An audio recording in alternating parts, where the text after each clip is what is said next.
The forest at night was a world of shadows and whispers, where the moon's light barely pierced through the dense canopy. I was out there alone, not by choice but necessity. The research expedition I'd joined had taken a turn for the worse when the equipment failed and the others decided to head back to the base camp. Stubborn as ever, I'd stayed behind, determined to complete the survey. I regretted it now. The sound of footsteps, not mine, rustling through the underbrush sent a chill down my spine. I froze, straining my ears to pick up the noise again. It was faint but unmistakable, moving closer. My flashlight flickered, casting eerie shadows across the trees. My heart raced as I turned, trying to find the source of the sound. Then I saw her. She emerged from the shadows like a ghost, her form otherworldly and graceful. Her skin shimmered faintly, a silvery hue that seemed to absorb the moonlight. Her eyes, large and luminous, held a depth that sent a wave of unease through me. She was undeniably alien. "You shouldn't be here," she said, her voice low and melodic. I stumbled back, nearly dropping my flashlight. What are you?" She tilted her head, studying me with a curious intensity. "I could ask the same of you, human. But it seems fate has brought us together." Her words, spoken in perfect English, startled me even more than her appearance.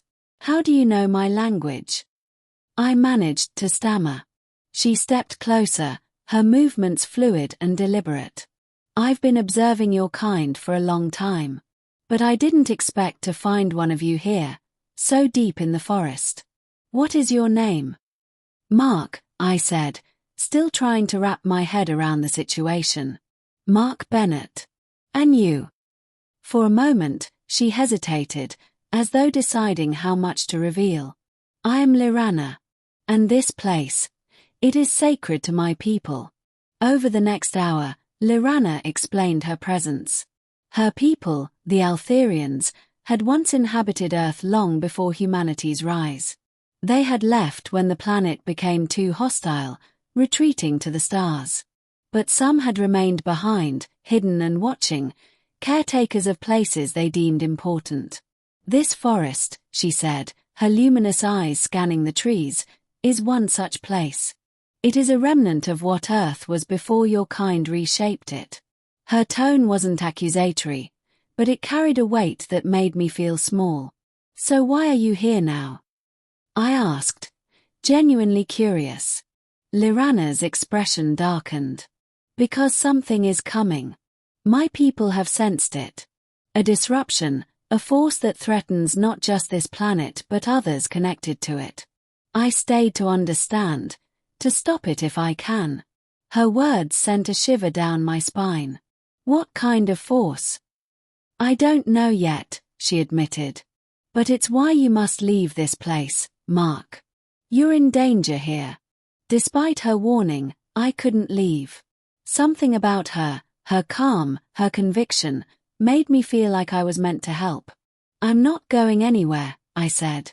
"If there's a way I can help, I will." For the first time, her expression softened. "Humans," she murmured, almost to herself. "Always so quick to leap into the unknown."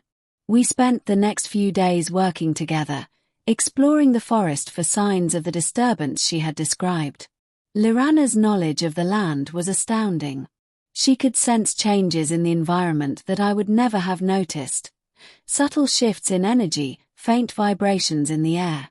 "Here," she said one morning, leading me to a clearing where the trees seemed unnaturally twisted. "This is where it begins." I studied the area, noting the scorched earth and the strange pulsating hum that seemed to emanate from the ground. "What is it?" "A breach," she said, her voice grim. "Something is trying to come through." As we worked to understand the phenomenon, I couldn't help but grow closer to her. Beneath her stoic exterior was a being who carried the weight of her people's history, their failures and triumphs. She told me about the Altherian struggles, their decision to leave Earth, and the guilt she felt for the damage they had left behind. "It wasn't your fault," I told her one evening as we sat by a small fire. You couldn't have known what would happen. She looked at me, her glowing eyes reflecting the flames. And yet, we did nothing to stop it. The breach grew stronger with each passing day. Strange creatures began to appear, shadowy forms that seemed to flicker in and out of existence. They were hostile, attacking without warning.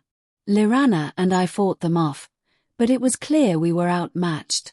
"We need to close it," she said, determination hardening her features. "But it will require both of us." "What do you mean?" I asked.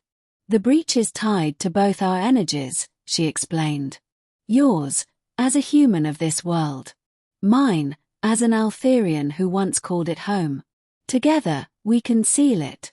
It sounded dangerous, but I didn't hesitate. "Tell me what to do." We stood at the edge of the breach, the pulsating hum now a deafening roar. Liranna placed her hands on the ground, her body glowing brighter as she began to channel her energy. "Focus," she said. "Think of this place, of what it means to you. Pour everything you have into it." I did as she instructed, closing my eyes and letting my thoughts drift to the beauty of the forest, the life it held, and the connection I now felt to it through her. The ground beneath us shook as the breach began to shrink, its edges crackling with energy. But the effort took its toll. Liranna's glow began to dim, her strength fading. Without thinking, I reached out, taking her hand in mine.